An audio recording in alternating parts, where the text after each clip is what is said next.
Hey everyone, and welcome back to Codema. Today, we're retackling one of the most frustrating problems you can run into. The check engine light is on. You replace the sensor, and the light comes right back. You're pulling your hair out, thinking, the sensor is brand new?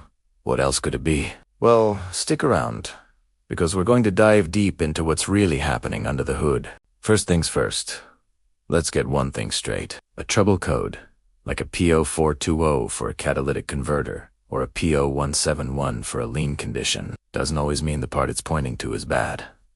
The code is just the starting point of our investigation. It's telling you what the engine's computer is seeing, not necessarily what the root cause is. Think of it as a symptom, not the diagnosis. A doctor doesn't just treat a fever, they find out what's causing it. We need to do the same with our cars. So, you replaced the oxygen sensor, for example, because you had an O2 sensor code. You cleared the codes, went for a drive, and bam, the light is back with the exact same code. What gives? This is where we need to put on our detective hats. The most common culprit is not the sensor itself, but the wiring and connectors leading to it. Your NG bay is a harsh environment. It's hot, it vibrates, and it's exposed to dirt, oil, and moisture. Over time, wires can become brittle and crack. Connectors can get corroded or filled with gunk, preventing a good electrical connection. A tiny break in a wire or a loose pin in a connector is enough to send a faulty signal to the computer, making it think the brand new sensor is bad. So, how do you check for this? Start with a visual inspection. Trace the wiring harness from the sensor as far back as you can. Look for any obvious signs of damage: melted plastic, chafed insulation, or sharp bends. Wiggle the connector and the wires gently. Sometimes, just moving it around will make the problem appear or disappear, which is a dead giveaway you have a wiring issue. If the visual inspection doesn't reveal anything, it's time to break out the multimeter. This is an essential tool for any serious DIY mechanic. We're going to check for three things: continuity, voltage, and resistance. Continuity ensures the wire isn't broken somewhere inside the insulation. ULL, put one probe on the pin at the sensor connector and the other on the corresponding pin at the ACU connector. If you get a beep, the wire is good.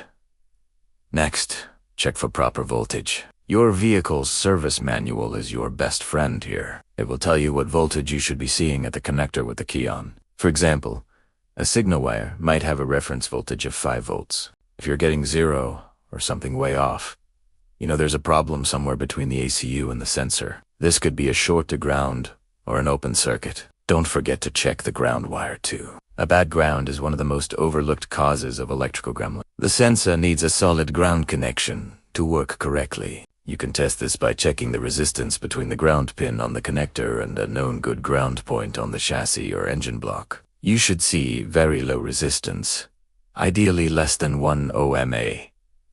What if the wiring is perfect? What else could it be? Well, let's think about the system as a whole. An oxygen sensor code doesn't just mean the sensor's bad. It means the computer is seeing an air-fuel mixture it doesn't like. This could be caused by a vacuum leak, a clogged fuel injector, a weak fuel pump, or even an exhaust leak before the sensor. The sensor is doing its job perfectly. It's accurately reporting a problem that exists somewhere else. This is why live data from a good scan tool is invaluable. You can watch what the sensor is doing in real time. Is it stuck on a high or low voltage?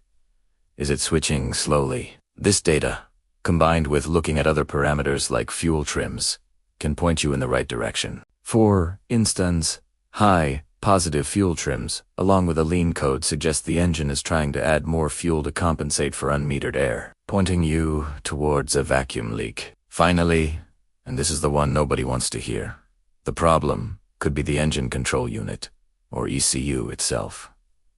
It's rare, but it happens. The driver circuit inside the ECU that communicates with the sensor can fail.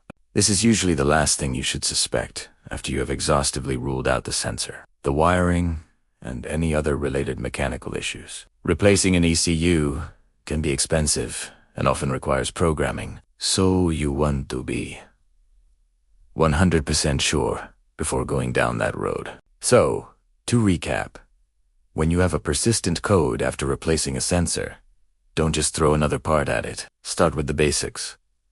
Inspect the wiring and connectors thoroughly. Use a multimeter to test for continuity, voltage, and ground. Use a scan tool to look at live data and see the bigger picture. And consider other related systems that could be causing the fault.